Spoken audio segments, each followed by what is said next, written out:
welcome to the Deeply in Bad podcast. My name's Sean, and joining me today is the one and only Dante Mr. Buffalo Man. How are we? I'm good, Shawnee. It's good to be here with you. And thank you for having me. Yeah, good. So back-to-back episodes with Dante on the podcast. What is this? What is this, 2019 to 23? God, that sounds good to say out loud, doesn't it? Welcome to part 2 of the Over-Unders review. If you didn't listen to the first episode, you just fucking stop this and listen to that one. We are going through our Over-Unders that we did for the Western Conference. I don't think we need to. We've given the particulars at the start of the last episode. So let's just get into it with the alphabetical order in the Western Conference. The Dallas Mavericks, whose number was set at 45.5. You went under, I went over. The Mavericks are sniffing 50. Is that correct? I think they're at 50 currently. I think they're 50. This would have been 50 and 31. Good to print. 50 and 31. How cool is this? If you're on Google, scroll down. There's a prem. Oh, at the bottom I've got the AFL ladder. Wow. How about those Greater Western Sydney Giants? Yeah, I got the AFLs. And then Champions League? Yeah, Champions League, Premier League. Yeah, pretty good. I got Champions League, Europa. Pretty good. Wow. How about Man City 5-1 Luton last night? How about Leeds losing to Plymouth? Goddamn. Plymouth battling relegation. Great news for Ipswich Town fans.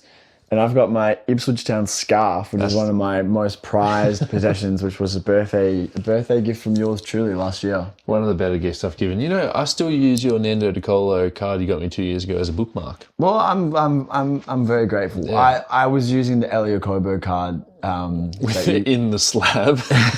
No. That one is. It was over there. Yeah, it's right there. Got to blend it in, doesn't it? Yes, you see.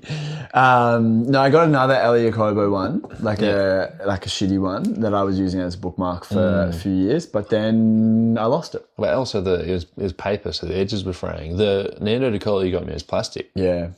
No frayed edges. I don't skimp on quality. Especially when it comes to basketball cards. I picked the over, you picked the under. The Dallas Mavericks in the offseason added Seth Curry, Dante Exum, Grant Williams, and Rashawn Holmes.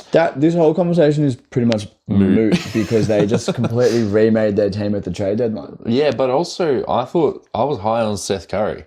How'd that work out for you? Yeah, I know. I was high on Grant Williams. Turns out he's a prick.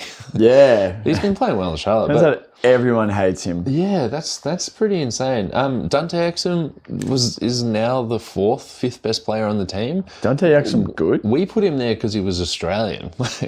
It's like the Auntie Donna skit where it's like, I put out the Bega Craft singles there as a joke, mate, and you ate them. They lost Christian Wood, which didn't actually matter. They re-signed Kyrie Irving. I was listening to the Bill Simmons podcast. I've actually been listening to quite a bit of him because he's doing near daily podcasts at this point for the NBA. You can't be good for your brain listening to too much Bill Simmons. I told you this, but last week was a rot week for me. Yeah. It perpetuated it. But I'll trumpet what BS said. This has been like the best 12-month stretch in his career since he was wearing early Green days, late rose gold and wine days.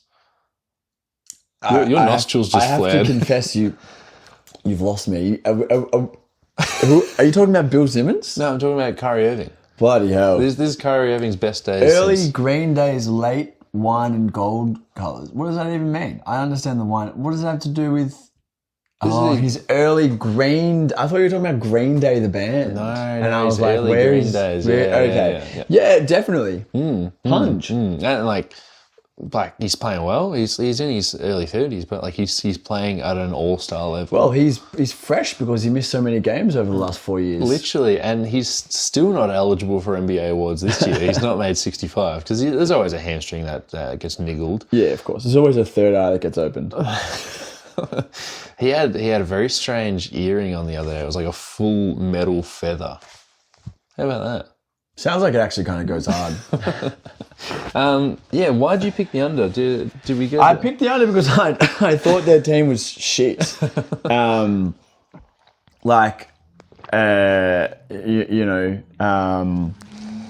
You might have hit it if it wasn't for their post All-Star stretch where they brought. I would have. They weren't on track before they made all these trades, and they brought in. Who'd they bring in? They brought in Gafford, PJ Washington. They brought in PJ Washington. That's it. Yeah. Before they did that, shipped Grant Williams out, they weren't on track to beat this over under. I would imagine they were like middling Late in the 40s. plane.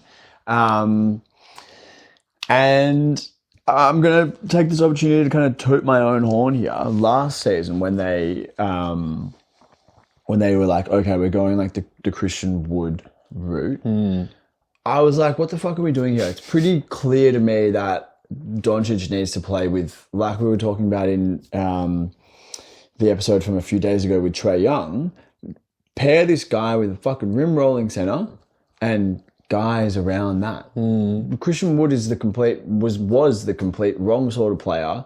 Someone who likes to post up, someone who likes to go off the dribble, someone who has a much more varied skill set than a Derek Lively or a Gafford. But who playing with Doncic, that's not what you need. You need someone at the 5 who's screening and rolling and finishing. And they've just kind of clocked onto that. And between Gafford and Lively, who's who's kind of flagged a little bit as the season has gone on, but started really well. Yeah, he's just rookie. Just rookie wall, perfectly normal. Like they've got 48 minutes of great center play doing exactly that. And then around that, shooters, PJ Washington, terrible shooter in Charlotte, literally is just taking and making important threes. Looks like he's slimmed down a little bit as well. Yeah. He's like looking very much like a combo forward rather than like a combo big. 4-5, yeah. I just think the balance that they have struck since making those trades is like the perfect balance for a Doncic team. Yeah. Whereas before it seems to me completely unbalanced. Yeah. I also went under because I didn't believe in Kyrie Irving. I didn't believe in his ability to stay healthy. That's fair. He hasn't done that since he was... History shall prove me right. Yeah, he hasn't had this good a stretch since he was the lead singer for Green Day, right? I completely agree with you. We also just didn't know that Derek Lively was going to be a good centre starting. Well, people were right talking about. bat. I remember the off season, and in particular your near daily companion Bill Simmons. They were going off about how the Mavs picked up Olivier Maxence Prosper. Yeah. You know, at pick 23. Omax Prosper was like, oh my God, like Dallas got Omax Prosper. Like, holy shit. Like Derek Lively, like, it was like whatever. Who's Derek Lively? And then he came in immediately and was like, you know, the third best rookie for the first 30 games of the season. He played against Victor Wembanyama on opening night and outplayed him. Yeah. Like everyone was like, man, Wemby's going to get fucking muscled off by the big man of the NBA, but he got muscled off by a skinny dude with an afro. Yeah. How far we/Wemby have come since then. Yeah, literally, the season's long. I mean, Grady Dick as well. Like we're seeing these rookies turn it around mid-season, which is cool. It also makes our job harder. Yeah. Also, it also goes the other way. Like we're talking about Lively hitting the rookie wall. Like Jaime Jaquez. When was the last time you heard someone be like, "Oh, Jaime Jaquez is really helping the Heat"? Yeah, Chet. Yeah. You know, not pods. I guess that's what happens when what you do is score 8 points, get plus 15, 3 steals and 12 rebounds. You can just keep doing that. Yeah. It's the Mavs are interesting. I do want to say that I still stand by what I said after the trade deadline, where I said, hey, they've just given up good assets to get above average players, and I wonder what the ceiling is of this team. Like, I think it would be cool if they had held on to those assets and maybe Rudy Gobert becomes available, or Miles Turner, and all of a sudden, Miles Turner's not a run and done big, but maybe you can just get a better version. Maybe, let's say Jared Allen's available. Well, now they're out of the running for Jared Allen. I'd much rather have one Jared Allen and a shitty backup. They're out of the running for everything That's the problem. The problem, like this is the team now, and it gives them a much greater chance of making noise probably this season and next. But you're right, like long term, they don't really have a lot of maneuverability. If this doesn't work, if they get bounced by the Clippers in the first round. So that's the first round series. Who are you picking, and in how many games? I'm picking the Mavs in 6 or 7. Yeah, I asked Lucas or Marco this last week, and it was like, oh. Yeah, I'm picking the Mavs in 6 or 7 as well. Yeah. It's just, if you'd asked me 2 months ago when James Harden was doing fucking star snowmen on the ground, like, oh my God, the Clippers going to run away with it. It's like, well, yeah. But No. It's a long season. Not picking, you can't pick against Luka on this, 35, 10 and 10 hater that he's on. Luka's never beaten the Clippers, has he? Luka? He has. He has. Yeah. Kawhi, I think they're 1-1 in the two. Yeah. There's the bitch-ass white boy in the bubble, and then but the Kawhi meniscus. Remember when Kawhi was just like, okay, I'm just going to score 8 points in like 5 seconds, right? And it was like contested middies, and then they won the game. But then he did his meniscus and was like, up in the corporate boxes, and everyone's like, "Oh, are you like all right?" And then he missed 9 months of basketball. Yeah, fucking weird. Yeah, he didn't do a meniscus. He did a knee injury. Yeah, he did a knee injury. He'll be reevaluated tomorrow. Let's move on to the next team, the Denver Nuggets. They were tied for the highest over under with the Boston Celtics at 54.5. We both went over and they hit it. 56 currently. 56. Three-way tie for first in the West. Man. Figuring out that the tiebreaker. Yeah. Also, it looks like the Clippers and the Mavs are playing Europe. Now it's probably a good time to mention that when we're recording this, all teams have played 81 games. Yeah. So if one team ends up that last episode, if one team ends, but maybe listeners are tuning in for the West because the East is such a dog-watered division. If we're a win or a loss off of your favorite team's record. That's why. There's been a shift in the temporal timeline. But you should definitely comment on our most recent Instagram post to boost engagement. Yeah, do it. So complain there. So Champions League, Europa League. The Nuggets, of course, they went over. They win games. What did they do in the off season? Oh, they re-signed Reggie Jackson to a lot. Lost Bruce Brown, Jeff Green, Thomas Bryant. Justin Holiday and who's the 4 who I like, but everyone was like, of course you like him. The 4 for the Nuggets, the guy they drafted, and they drafted 30th. It's your fucking team. Shut Don't look at me. Well, they didn't really add a lot of guys in the offseason. Bruce Brown departed to Indiana like we talked about last episode, but the key reserves for them have been Christian Brown. Peyton Watson has stepped up from not playing at all. That's what I'm talking about. Did they draft Peyton Watson 30th? I thought Peyton Watson was like a fucking deep second round kind of guy. No, it was third. They traded for the pick. They traded OKC. I also thought you didn't like Peyton Watson. I'm up and down about him.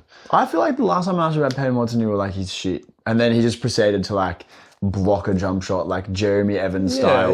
Block a jump shot and then like run out on the fast break and dunk. And I was like, he looks pretty good. Like, I'm not. No one's going to go back and listen to any of my Peyton Watson takes, but I feel like I've been up and down on him. Yeah. He's also been statistically not an efficient shooter or scorer. Yeah, but you don't really need him to be. Yeah. It'd be nice. It would be. And Uncle Jeff Green. Yeah, and he's been good this year again. Fucking, bro, be vegan, do yoga. I'm halfway there. You're a yoga. I'll let you know how it goes. The Nuggets got worse on the depth chart, but they still win because they've got this guy. We don't know. So it's a good over. The Golden State Warriors, they were set at 48.5. What did they do in the offseason? Well, they added Chris Paul, no nonce, and late 30s player Dario Saric, which I was jumping up and down when we got him. Usman Garuba, which I was jumping up and down when we got him because I thought he was going to play. They re-signed Draymond Green. They lost Dante DiVincenzo. Who's Andre?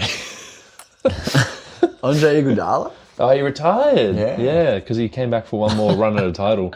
Ty Jerome, Tony Lamb, and Jordan Poole, 3, fucking whatever. Yeah. Tony Lamb plays for the New Zealand Breakers.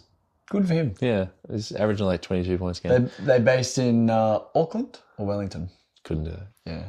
That was quiet. So 48.5, you went under because you have to, I feel. It's like contractually obliged. You went under. I went over because it's contractually obliged. If we had won yesterday, we would have been 46, and we're gonna beat the Jazz tomorrow. We would have been 47, but we're gonna have 46 wins and be the 10 seed. That's 4 games over 500. The West is crazy. Yeah. The West is crazy. This is like, we have improved as a basketball team. Like, bringing in Chris Paul, obviously very short-sighted, but actually maybe kind of good we dumped Jordan Poole for nothing. He's 38, man.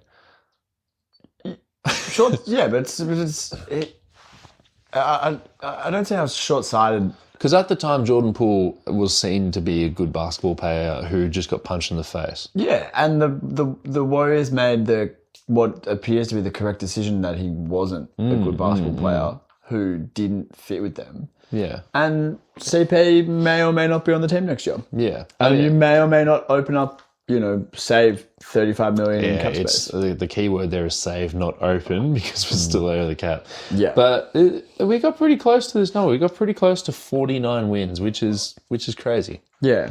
Steph Curry, good. Klay Thompson, bad. But since the All-Star break, that's good. flipped. Yeah, Jonathan Cumbucket is this his best case outcome? Like, he said, I don't want to play for Steve ever again. Steve goes, all right, he's like 30 minutes a night. Yeah. But he's going to the Warriors plus minus guys. Well, one of the Warriors pods I listen to because I'm a degenerate. They said there's going to be a moment where Jonathan Kuminga doesn't box out and Steve Kerr he goes red and says on the bench, right? And then he's going to play 18 minutes. Kuminga's going to play 18 minutes in a loss in the playoffs, and then all the negative juju from early in the season is going to come bubbling to the top. That's fun, isn't it? I can't wait for that. This is fandom. This is fandom. You've just never really experienced anything other than the highest of highs before. Does it feel to you like this is all kind of fizzling out towards an ignominious end? Yeah. It's not getting any better from here. And there is no needle through which to thread.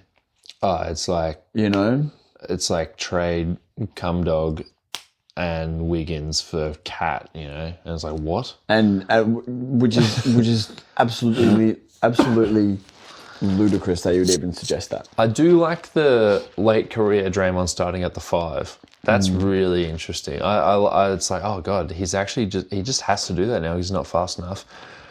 Trace Jackson-Davis is probably going to start games at the 5 in the playoffs for us. Yeah, and I love him. He's Montrezl Harrell too. But Montrezl Harrell shouldn't start games at the 5, right? In the playoffs. Yeah. We've actually done a good job at drafting. You also are in the play and you might lose one game and then be out. In which case, no one would be starting any games for you. We don't say friend of the program. We say part of the program. Marco Holden Jeffrey, Mr. Jeffrey Holden Jeffrey, my man. How are we? So I said to him yesterday, I was like, fuck, it was him and Lucas, and I was like, God, is there a world where we can make the second round? And then he just says to Lucas, don't answer him, it's bait, don't answer him. Because, the drive to Sacramento is 90 minutes. Yeah, I trust me, I'm intimately familiar with where the Bay Area sits in relation to overland journeys to its nearby NBA neighbours. 3-hour drive to LA, Staples. Yeah. Yeah, put them on a bus, get a nice sleep. Yeah. Any other thoughts, or should we just move on? Yeah, we should move on. Houston Rockets, their number was set at 31.5. We both hit the over, and they have hit the over. 40 wins. I know they didn't make the playoffs, but you can call this a successful season. They brought in good play. They brought in guys that just screamed 40 wins, like Dylan Brooks, Jeff Green, Jock Landale, who was not playing games until Şengün got injured, and now he's like, I actually can still make baskets, which is great for Olympic reasons. Fred VanVleet, Amen Thompson, Cam Whitmore, great draft. Cam Whitmore won the not passing the rock award, right? But still a great draft. They got excellent talent. They lost all the other dudes that they gave up on in the draft. That's all the notes that I have. 31.5 is tiny, in the same vein as the Charlotte Hornets. The line was set at the exact same as the Charlotte Hornets, and for the reason we went over on the Hornets, LaMelo Ball's there, Gordon Hayward's there. This is just a better, more consistent version of that. The only problem is they have to play in the Western Conference, not the Eastern Conference. I didn't even mention Jalen Green, who sort of spurred their 10 or 11 game win streak down at the end. And Şengün missed. Well, he played it's 64, but he played more than 18 minutes on 63 of them, so he's eligible for the NBA awards and stuff. But for Şengün to miss quite a chunk of time when he's their best player, and for them to go over this by nearly 10 wins, that's pretty cool. Yeah, and they're playing hard, they're organised, which this is maybe the least organised team in the NBA over the past 2 or 3 years. Yeah, credit to Udoka there. credit to Udoka for that. And I think they're really well placed. Like, their young players are like interesting at worst. They're financially flexible with their young players because none of them, have extensions that have kicked in yet. Jalen Green, I think, is extension eligible this offseason. And Fred VanVleet, his upcoming deal is expiring after this season. Yeah. And Brooks, I think if there is such a time that you decide you don't want him on your team anymore, I think, Brooks with a 2-year, $40 million contract at the end of next season, like that's someone will talk them into someone will it. someone will want that. So they can kind of go in any direction. Their young players, like you mentioned, all looks good. Şengün looks like took a step. If he wasn't playing in a conference with several notable big men who'll be kind of like keeping him out of all NBA and all-star consideration, he would be someone who can kind of like get in there. Looks like that kind of player.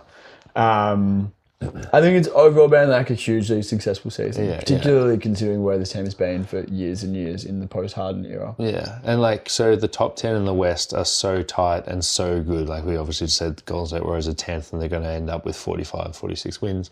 Next year, the Grizzlies are back. The Rockets would hope to take a step forwards. Who's out of it? Who could come in as well? The Spurs. The Spurs will take see. a step. And the Jazz. Everyone else, the Jazz are the big pivot team where it's they could trade a few guys and become really bad. But everyone else is trying to win again. There's going to be 14 good teams in the West, and there's going to be 6 in the East. Yeah. All right, so let's move on to the Los Angeles Clippers, whose number was set at 46.5. They are nearly at 50, I believe. They're 51. 51. They added KJ Martin, who I've just written here, Sean, this might be one of the best cheap moves of the offseason. How did that end up? I think he got traded to the Philadelphia 76ers and eventually waived. They lost Eric Gordon and they re-signed Mason Plumlee and Russell Westbrook. This team has had 3 different machinations of what the fuck it is, but you hit the under, I hit the over, and the over is correct. I picked the over because I just can't stop believing in Kawhi Leonard, even though I just picked him to lose in the first round. And it came true. He played a full season. Yeah. And he was good. He was awesome. And you just win 47 games. James Harden played a full season and he was good for most of it. Yeah. I went under because I was kind of betting on an injury age-related decline from their 2 big wings, not believing in Westbrook. And when Harden came in, 10 games, 12, 15 games into the season, Westbrook kind of pretty seamlessly moved into his bench role. And he's been a good bench player. Yeah, absolutely. Absolutely. This is just if Kawhi Leonard is on the team and playing if Kawhi Leonard's on the team and healthy, you're in sniffing distance of 50 wins. So that's where this goes. Yeah, let's move on. The Los Angeles Lakers, this is the second team that we don't have a number for at the moment. We actually do have a number for them. We do. It was set at... You go. The under-over was set at 45.5, and they, as of recording, they have 56, which I've gone over and you've gone under. Not 56, 46. So I've gone over and you've gone under. So we've flipped it on the LA teams. We've done a little switcheroo. The Lakers under is always one of the best picks in the league because in the off season there's just way too much. So much hype, yeah. It says here I've written Lakers 48.5. God, I'll have to check that. It doesn't actually matter for the end goal, but we'll listener, we'll check and we'll get back to that. Yeah. Gabriel Vincenzo missed the whole season. I thought he was a great signing. Yeah. Christian Wood is shit. Cam Reddish and Torian Prince have been fine. Cam Reddish and Torian Prince. And this, this team is still AD and LeBron, and whichever other role player brings it on any night. Yeah. Reeves has been pretty good, but would he play for Team USA again? The hype train around him, after the end of last season, where it's oh my god, this guy, could Reeves be an all-star next season? That was legitimate conversation, and it just has not really been that way. He kind of was coming off the bench for a little while. D'Lo's been good, but much better than expected. Especially after the trade deadline. But all of this, like, you know, the Lakers getting into that the high 40s, it all just comes from LeBron is playing so well at age 40, and AD is having a superlative season where he'll, you know, be a lock for one of the first 2 All-NBA teams. I think it is 48. Okay. So how many wins have they got? They've got 46. Okay, so they're definitely going under, actually. Yeah. So I got that one. You got that one. Wow. So that's you're an 8. Some quick maths on the fly. Yeah. Wow, that's much closer. Lovely. Cool. Memphis Grizzlies, their number set at 45.5, and they did not make that. This was going to be hard to get in the first place. We both, before the season started, we both hit the over. And then Ja Morant was coming into a team that was like well below 500, and they had to go at like a 60 win pace to get to 500, which would be tough on the over under. You used your mulligan here and you switched it to an under. Great choice. Great mulligan. Your mulligan, hey, don't beat yourself up, kid. Your mulligan was good use. You couldn't have known that Embiid was going to do a meniscus. They added Marcus Smart, Josh Christopher, and Derrick Rose, and they lost Dylan Brooks and Tyus Jones. I was sipping the Kool-Aid that was like, man, they lost their 3-and-D player and their backup point guard, but they morphed it into one player in Marcus Smart. Just hasn't panned out. They paid a pick to get Marcus Smart. They paid it was the pick. So many picks moved in that zinger, and but they did ship off a pick to get Marcus Smart. They gave up the asset to get Marcus Smart, and I mean, plenty of people have talked about it, but it's like, did the Boston Celtics sell at the best possible time? Which it's hard to do. Like, how do you sell after a guy just wins Defensive Player of the Year 2 years ago? You've obviously switched this to under. Memphis Grizzlies are now tanking, and can you name 3 of their starters in their near win over the Los Angeles Lakers yesterday? Did Triple J play? Or has Triple J been shut down for the past 4 games? Sorry, I should have got the thing up first. Okay, Triple J. Their roster has churned so much, and they've had so many injuries. I'm going to say GG Jackson. Correct. He had 31 points and 3 steals. Good for him. Vince Williams. No, he is shut down. Okay, well, when they're shutting Vince Williams down, I literally don't even know who else is on the team. Santi Aldama? No, he is also shut down. Yeah. So, starting lineup, GG Jackson, right, 31 points. Second leading scorer was tied. It was Jake LaRavia, who had 28 points. Scottie Pippen Jr., 28, 5, 6, and 4. This literally feels like I'm in 2K. This feels like I've simulated the 2037 draft or something in 2K. Jordan Goodwin with 23, 17 rebounds, 3 and 4. And then I think it's Trey Jemison is their starting center. And coming off the bench, the NBA app. Oh, no. It is Trey Jemison. Okay. Well, I don't know who that is, but I'm pleased for him that he's getting an opportunity to strut his stuff at the end of the season. Yeah, good on him. Grizzlies bad. Hopefully they get. I don't know off the top of my head what their pick situation is, but hopefully their pick is with them. And it is. Draft a guy. Jar comes back. Triple J has taken on an increased offensive role, and sometimes that's been good and sometimes that's been bad. Maybe John Smart gel, which they just didn't play together this season except for 9 games. It's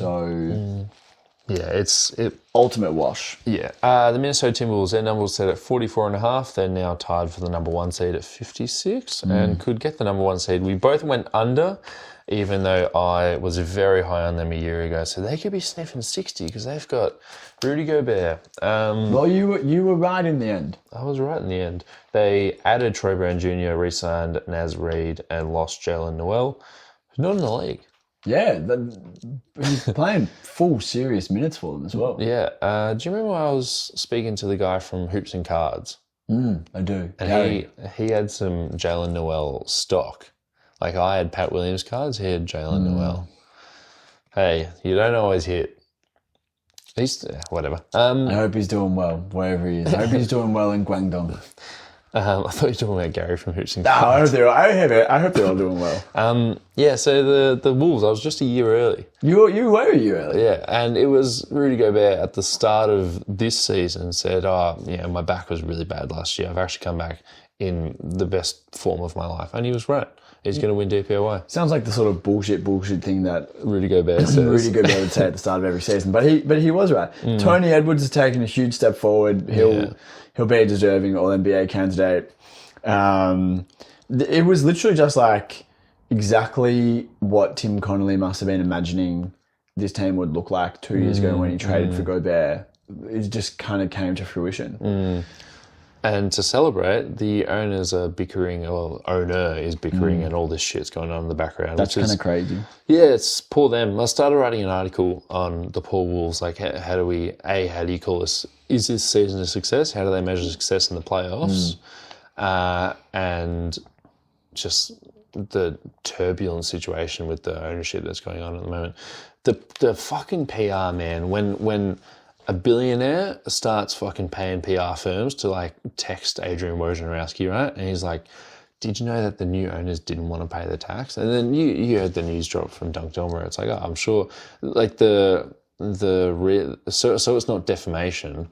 The way that they described it was they had envisioned a world in which they don't pay the tax. And it's like, yeah, they probably envisioned 4 worlds where they pay the tax, they cut someone or they add someone. And for fucking Glenn Taylor to do it, who alienated, like Lucas said it well when we spoke about it on the last episode of the Deep 2 NBA podcast on Spotify, iTunes, or wherever you get your weekly podcasts. But he put it well, where it's just like, yeah, this is the dude who just pissed off the only ever good player they've ever had in Kevin Garnett. And then he says, these guys weren't going to pay the tax. And it's like, man, you have run the team for 30 years now and you've paid the tax 4 times. Yeah. Which is more times than they've had playoff appearances in the last in this millennium, I believe. Century, millennium, take your pick. You want to move on? Yeah. New Orleans Pelicans, 43.5, which is shockingly small now that we look back on it. Yeah. You went over, I went under, you got the over. What's their number at the moment? 49, and I will be preying on their downfall tomorrow morning. Yeah, true. When these games are played, you, the listener, will know the results of the games and whether the Phoenix Suns or the New Orleans Pelicans takes the 6th and final playoff spot in the West. But yeah, currently they're a game ahead of the Suns, although the Suns have the tiebreaker. So a Pelicans loss and a Suns win means that the Phoenix Suns, who everyone is rooting for, the underdog story, Bradley Beal, Devin Booker, Kevin Durant, no one gave them a chance. They're pulling for that final playoff spot. This is like a remarkable success story, particularly when you consider that Bingers has been injured for the last however long. Like it's probably been 20 games. And they also made a cost-cutting move at the deadline by getting rid of who's that fast point guard they had? They had some. His name escapes me, but they ducked under the tax this year. They cut the cost. It was only they only needed to cut like $1 million. Yeah. So hopefully they'll do something in the playoffs to upgrade the team. But it looks good. Yeah. Like is Darcy Daniels still out? Is he back? No, he's back. Yeah. Daniels was playing like awesome D before he went down, showing that he could be a passable offensive player as well. Herb Jones, so good. Trey Murphy, once he came back from injury and kind of found a groove, looking really good. Like a top 15 playoff player. Yeah, they're literally, well, we'll see about that. they're young players just like hitting. Yeah. And, you know, with Zion, Bingers and McCollum, like you kind of know what you're getting from all of those players. It'd be really interesting to see this team in the playoffs. Yeah. Should they get that far? Should they not fall into the play-in and lose twice? I don't know. Like Zion in the playoffs would be really interesting. Like you hope Bingers comes back. Bingers is out. Yeah. Bingers should be out for the whole playoffs. That's it. Tyler Herosic, where it's like maybe if they make the finals. True. Yeah. Okay. It's Pelican weeks, but Bingers consider him out. God damn. Yeah. Hey, Big Z, it's all on you, buddy. And he's done it. Yeah. And Yeah. Next team, the Oklahoma City Thunder. Their number was set at 44.5. You went under, I went over. What was I fucking thinking? Yeah, it's hard to pick a team that's going to run up to the to the 1 seed. They won 41 games last year. Yeah. And their over was set 2.5. Bigger than that. Bigger than that. Wow, I did not know they won 41 games a year before. Yeah. Yeah, pretty good win by me. I get that point. You don't. I didn't think they would be the number 1 seed though. I thought that would be a solid playoff team. Yeah. Which is more than what would it be 44.5. That's quite big, but it's big for a reason because they're a good team. Yeah. Yeah. Also, but we didn't know, we hadn't seen Chet. You were saying, hey, remember Summer League? It was great, but we hadn't actually seen him in the NBA. Yeah. And he's been excellent. And he came in and from day one was like, oh, this guy's awesome defensively. Like Chet has been, Wembanyama exclusive, probably the best rookie defender that we've seen for at least the last 5 years. Like he's come in right away and been on D, like a fucking awesome rim protector, defender, so switchy, so athletic, so mobile. And like his development, it's been obscured as the season has gone on because Wembanyama has just eclipsed him in every way possible. Chet's development will be really fucking awesome to see. He's averaging 2.5 blocks a game from day one. Like he's only going to get better on that end. Hopefully he bulks out and, can bump up 7.5 rebounds up to where it needs to be for him to be playing the 5.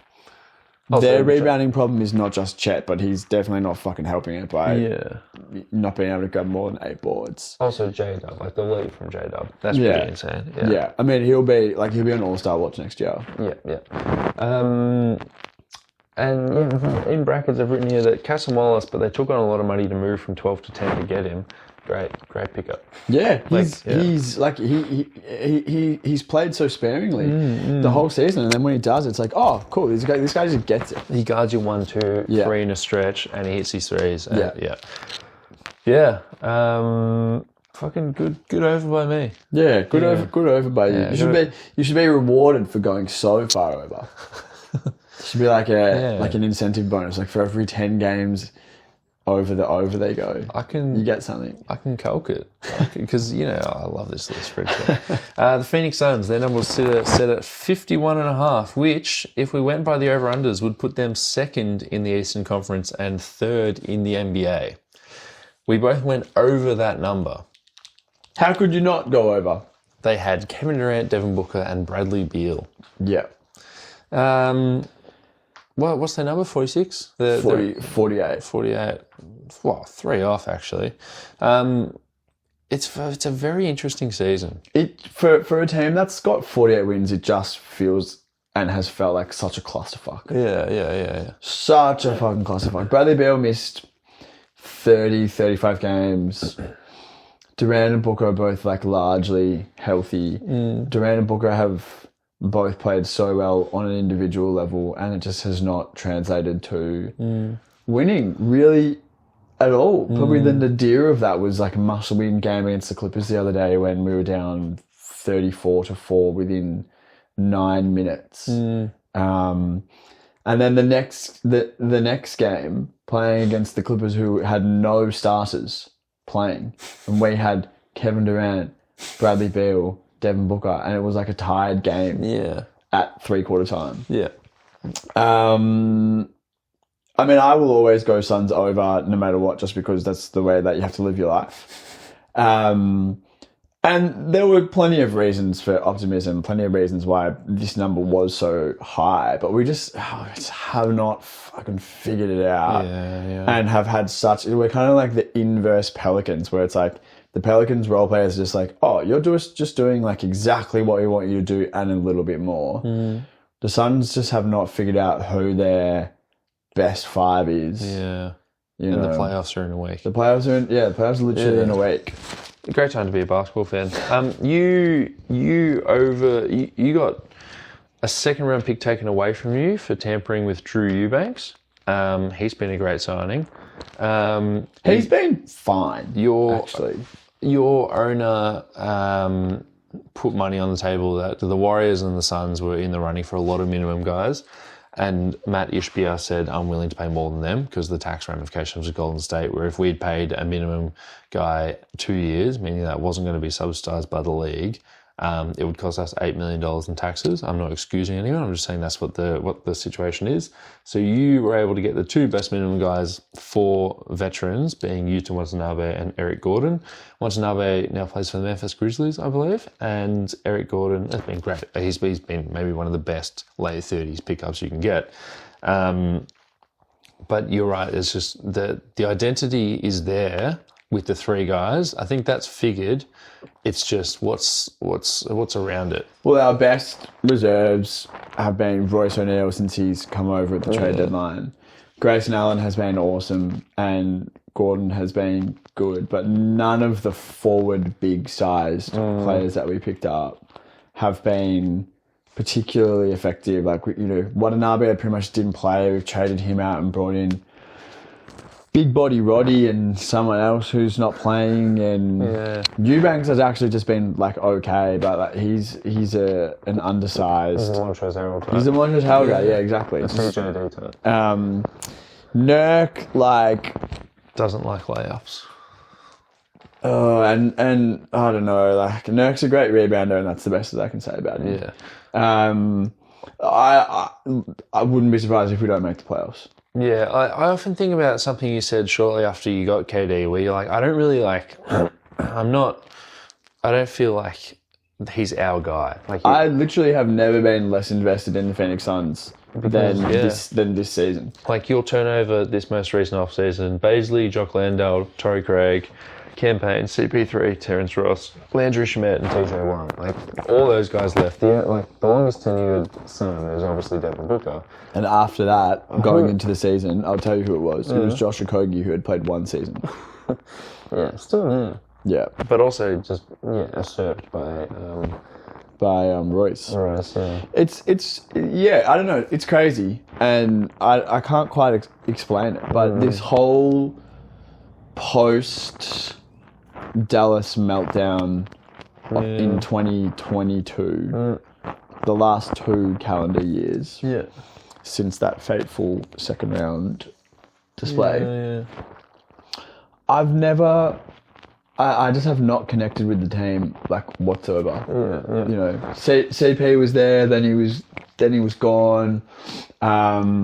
Book has been the through line of it all, but I loved Mikal Bridges, loved Cam Johnson. Yeah. Was talking myself into Aiden hard because it's just what you have to do.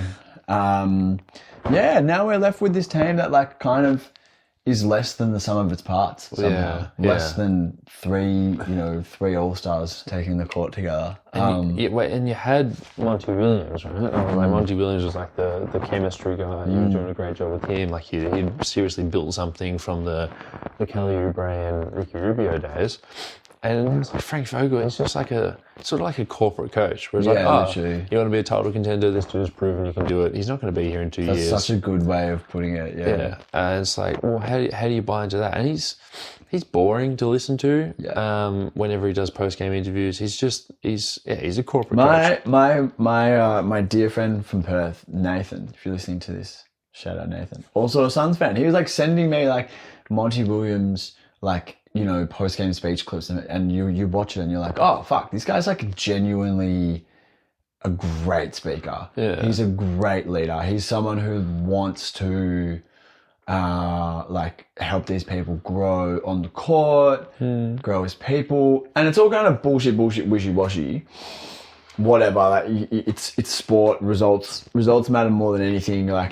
We loved Monty so much because we made the finals and then we won 61 games the next year. That's the reason why we loved it, because everything was going so well. And then you get the opposite of that and you're like, oh, actually, Vogel is such a corporate coach. I don't know what, he's a defensive guy. We're not particularly good defensively. I don't know what this team does well. Monty built the team in his image and it was everyone's playing for each other.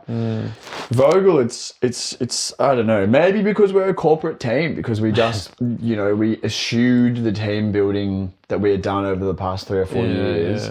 that had so much success to come in and get these corporate superstars who are going to come in at the very top level and make everything okay, and it just doesn't really work that way. Yeah, and the sort of way you've built your team has been so hardcore traditional, where it's like draft the big man with big pedigree, with high pedigree, bring in pass first point guards who want to score 2 points a game. You've just got the most traditional wings you could ever find. Your shooting guard loves shooting. Your shooting guard dreams of being Kobe. That's just like, you just had the most basketball team, and it's good to root for. Now, like, KD could full well play center 48 minutes in the playoffs, and you could make conference finals. But you could also lose in the playoffs. I actually don't think that's on the table. I think still, like, 81 games into season, we've won 48. Like, I still just don't think we have 4 elite games in us. And if we get the 7 seed, we're going up against one of Denver, Mini with Cat back, and OKC. Like, I don't think we're better than any of those teams in 7 games.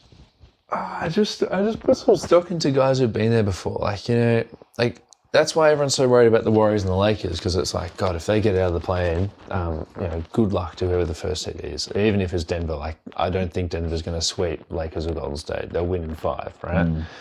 But yeah, but it's like there's some stock to be put in just dudes who have been that far. And I think Kevin Durant has a level to unlock because he just wants to win titles. Yeah, this can't be his fastball right now. This can't be.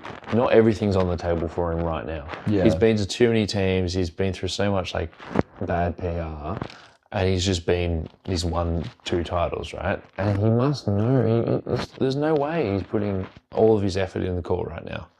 So there's another level he can reach. And we saw it with Brooklyn when there was no Kyrie Irving and James Harden had 1 hamstring. He's like, fuck it, I'm just going to average 45 points against PJ Tucker and Giannis Antetokounmpo. He can do it again, and it obviously didn't work against the Bucks when he was with Brooklyn, but like, he's going to do it again. I think there's something to put into that. And then maybe that's how he gets your fandom across the line. But probably not, because he's only been there for 1.5 years. Yeah. Well, we'll see. We'll know very soon, like within the next 7 days, whether we're actually even in the playoffs. Yeah. Which is crazy. Portland Trailblazers, they didn't set a number because Damian Lillard was talking about moving to the Miami Heat. We said whatever it is, we'll go under. And that would have proved to be the right. I saw a graphic this morning. I can't remember where it's from, but it was worst turnover to field goals made ratio in the league, and Scoot Henderson was second. Yeah, with 0.68 turnovers per field goal made. Fuck, that's pretty bad when you think about it. Like, you think about it, he's probably averaging like 12 or 14 points a game. So he's probably having, let's just eliminate free throws and say that he's making 6 or 7 field goals a game. What's 70% of 7? I don't know. Is it like 4.5, 5? Not good. Yeah. We were both high on him. Everyone was like, he's just ready for the NBA. He's got an NBA ready body. J. Cole Man made the video. It's like, look, he's doing this against grown men. Now the Ignite is going to fold over in a year.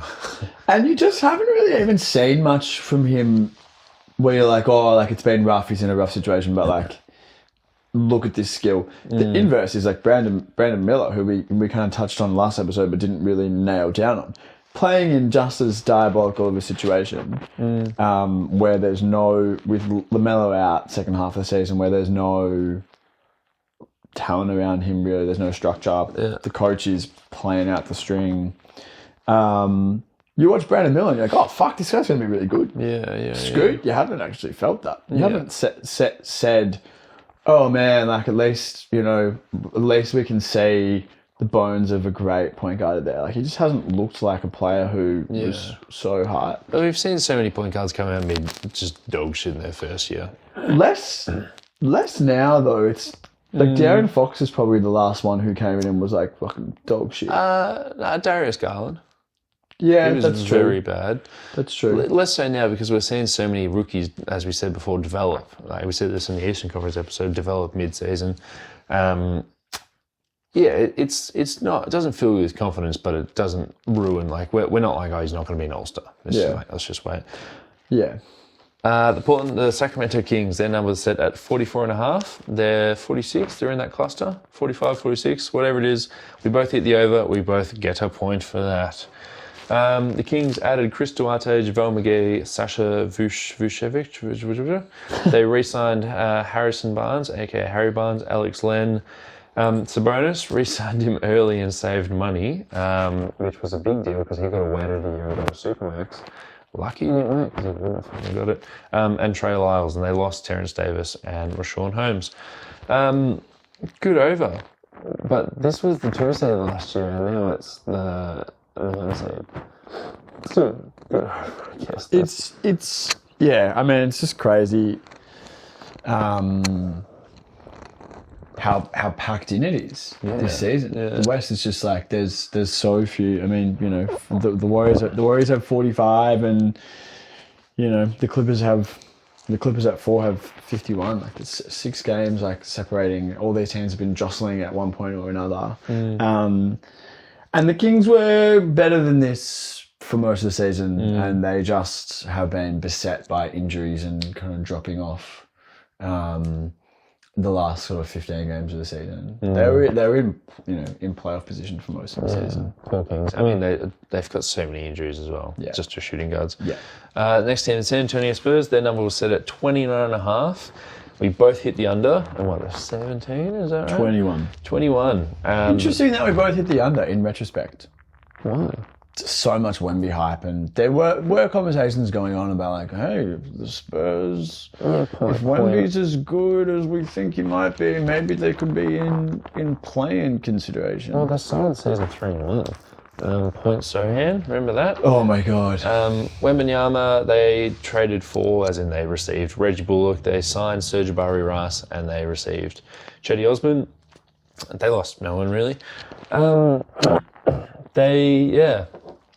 They did quite a bad job in the off season, and during the season they didn't play a real point guard next to Wemby for like 30 games into the year, and the whole Zach Collins experiment, and they gave him like 3-year deals, like 330 or something, where it's like just bring in, like when they traded away Jakob Poeltl, they received Kem Birch. Just keep him around for a minimum and see if Kem Birch as your centre works next to Wemby if you really want to do that centre stuff. But they just got Zach Collins, who's just a bad centre. It's fine though. Like Zach Collins as your backup 5 on 10 million a year. Like it doesn't matter for this team. It's not great list management, but it doesn't matter for this team. Both went under. I guess the Wemby hype we could have bought into it, but no, we bought into the fucking Charlotte hype. Final team, the Utah Jazz, 35.5. Looks like they were going to hit at the start of the year. There's a tale as old as time for the Utah Jazz. We both went under and we both hit it. Would you look at the last 3 we hit, and we were going to go under on the Blazers, so we would have hit that as well. Seeing a lot of green on this spreadsheet here. A lot of green on the spreadsheet, which is quite good. Any thoughts on the Utah Jazz before we wrap up? I mean, it's the same relative story as last year. I mean, not quite with the highs of last year where they started the season 17-4 or whatever it was. Yeah. But they were like a definite play-in lock kind of team for the first half of the season, and they had like a little flourish, and it was like, oh, like the Jazz are coming, and then they were just like, actually, it makes no sense for us to try and be up there. Another kind of like holding pattern season for a team that you're waiting for them to kind of like tear it down, because obviously they have Cleveland's picks and obviously they have Minnesota's picks coming in, but the most valuable of picks they could possibly get will be their own picks if they decide to actually try and be bad, which they have been down the stretch. I mean, I don't think they've won 30 games.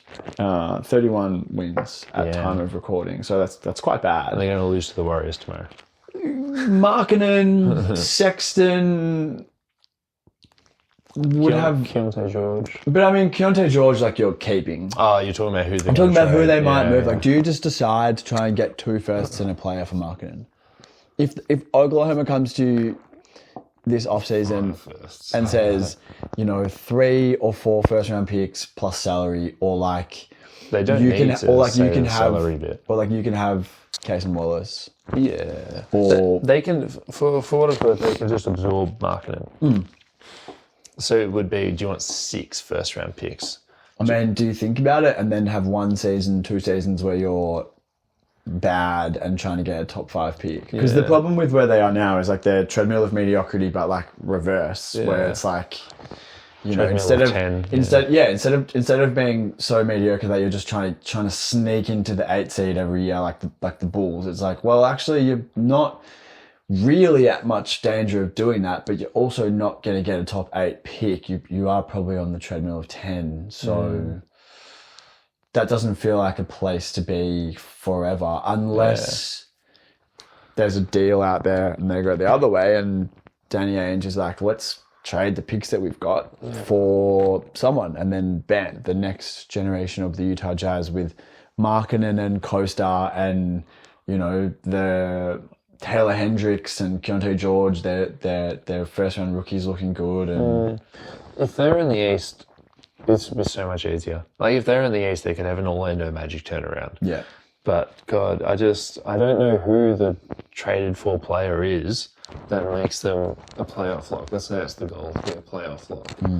How do you beat like the Warriors, the Lakers, the Suns, the Grizzlies? Like how do you beat it?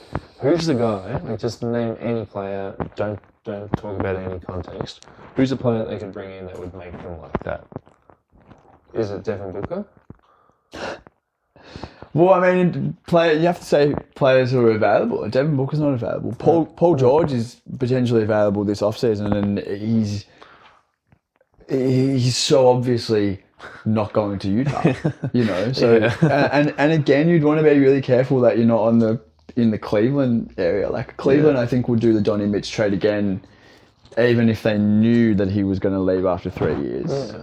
Or play 2 years and then not re-sign and have to be traded. I'm sure they would do that. But being Utah, you don't want to, push all the chips in and then be in that situation where you can't get the player to re-sign. And who is the top 25 or 30 player that's available or could be available and wants to go to Utah? Like they don't really exist. And it sounds like Markkanen wants to stay to re-sign with the Jazz because he can get the most money with the Jazz, which means the Jazz can't go to OKC and be like, all right, give us every pick ever. And then they trade every pick ever for Devin Booker or whatever, and then all of a sudden they don't have Markkanen. So it's like, Devin Booker and Walker Kessler and But the people who you would look at every pick ever and say like, yeah, that's fair value for that superstar player. Those superstar players aren't leaving. They're not available. Yeah. Your phone call is not getting returned. The player's not going. The player's not re-signing. Like it just wouldn't happen. Which means you then have to look a tier below and say, what can every pick ever get us in like a tier below? And it's like, is it DeJounte Murray? Yeah. Do we trade 4 first-round picks for DeJounte Murray because he's available and he's like in theory an all-star level player? So that's why I guess they have to draft. But they're holding their own drafts hostage by like genuflecting at respectability for the first half of the season and then pivoting. They should fire their coach. They're too good. Will Hardy's a seriously great coach. Yeah, seriously great coach. But the problem is you kind of like I guess they haven't sold him in the way that OKC did with Dagnall, where it's like, come in, we'll be bad for a couple of years, then we'll be good, and you're the guy. Yeah. Where Will Hardy's like come in and he's trying to be good, and when they have been good, they've been good. Yeah. And then the front office makes the decisions to kind of like strip everything back for the rest of the season. I don't know how easy it is with a coach that's been trying to win for 2 years to then say, actually, we're going to strip it all down and it's going to be a 2 to 3 year rebuild. They also traded for John Collins. And then they traded 1 second-round pick for John Collins. I know, but now he's stuck with him. Yeah. I think it's like a reasonable value play. But they had the winning run where it was Markkanen at the 4, John Collins at the 5, and Simone Fontecchio at the 3, right? And it's like, now Walker Kessler's on the bench. I was like, well, that's... Walker Kessler had been on the bench from the start of the season. Walker Kessler's not. He was starting. He was in and out. He's been. He wasn't benched after the. But if you're not gonna trade for Devin Booker and Rudy Gobert, you need to develop them. It's just, yeah. Let's wrap up. Utah Jazz is very interesting, and they're all Mormon. Good for them. A cup of coffee, a cup of oil, a morning brown, and they just drink some. Freak. So the Western Conference, I ended up with 9 because I got the Lakers, and you ended up with 8 because you didn't get the Lakers. So that adds my 9 to my 6 in the East, being 15, and your 8 to your 8 in the East, being 16. Dante Boffa, congratulations. Hey! Is that 2 in a row for me? That's 2 in a row, yes. So Dante has now won 15 to 16 for the over-unders, 2023-24. Last year, you won 15 to 13. The year before, we were tied at 17, and the year before, I won 15-17. So the all-time tally is 2-1-0, and I am 1. Is that right? So what are you talking about? 2-1-0. We got a draw. Oh, that's cool. Oh, yeah. You're 3-1, and I'm 2-1, 2-2. No, 2. I'm Holy 2-1, 2-1-1, and you're 1-2-1. Yeah. And the all-time score across all of these exercises is me at 63 and you at 62. That's pretty cool. That's neck and. That's definitely neck and. Neck and. If it was only your arm end, we could buy something nice. So what do I get for winning? Do I get a Carib Bear? What did you get last year? I actually think I need to get 2 winners' prizes. I don't think I got anything last year. Yeah, true. And we got to see if Darius Garland... What did we shake on last episode? What did we shake on? Something Darius Garland. We talked about if Cade is going to have a better career than Darius Garland. Yeah, we wouldn't shake on that. What did we shake on? Listeners, get in touch and let us know what we shook on. And boost our engagement on socials. Yeah, Dante, thanks again for doing this. Lovely exercise. Do it next year. Always a pleasure, yeah. Yeah, I'll see you in 12 months. Yeah, and it's so cool. I'm down by 1. Yeah, well, hey, all to play for season 24-25. Yeah, I'll put a tally for the score, because we could have a situation where we'd be tied, but I might be like 5 ahead of you. Yeah. I always dream big when you're a Warriors fan. Well, you've known nothing but success, so I'm not surprised to hear it. Dante, I'll speak to you next time. Peace.